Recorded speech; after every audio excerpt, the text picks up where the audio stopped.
There is a big difference between discrimination and discernment. Discernment recognizes when someone is a bad influence and can decide not to make the same choices.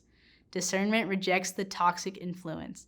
Discrimination rejects the person and becomes toxic to others. God used the prophet Obadiah to speak about this very issue. The Israelites had several enemies, including the Edomites. The Israelites were going through some severe consequences for not following God.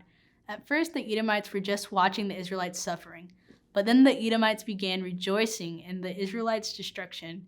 Here's what God said in Obadiah 12.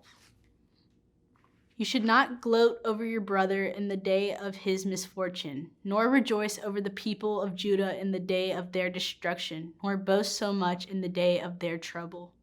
In essence, the Edomites had moved from discernment to discrimination. They knew the Israelites were acting in evil and sinful ways. That's discernment. But then they moved into taking delight in the consequences for the Israelites' sin. They moved from recognizing toxic behavior to participating in toxic behavior themselves. God calls us to love Him and love others. We are not called to be the judge on His behalf and gloat over the misfortune of others. The Holy Spirit provides Christians with discernment to recognize bad influences and toxic behaviors, to recognize sin. But when we move into a role of discriminating, labeling people rather than behaviors as toxic, and showing favoritism, then we become the bad influence. We do not show the love of Jesus to those around us, and we do not love God the way He tells us to. Everyone wants to belong somewhere. Discernment can help us choose a place of belonging that is like iron sharpening iron, a good influence on us. A lack of discernment can leave us choosing a place of belonging that is a bad influence on us. Here is a simple scientific example of this idea.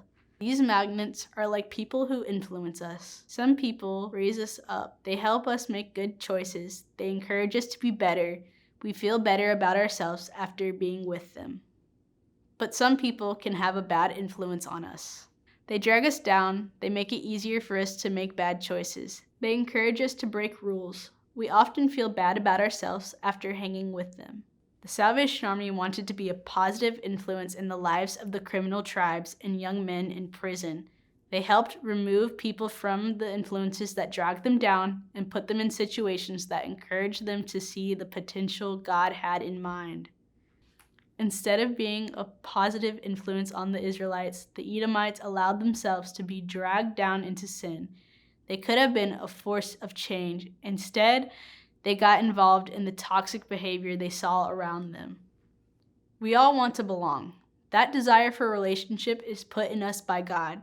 Sometimes that desire gets us in trouble. Sometimes it changes everything for good. Who influences your life? What type of influence are you on others?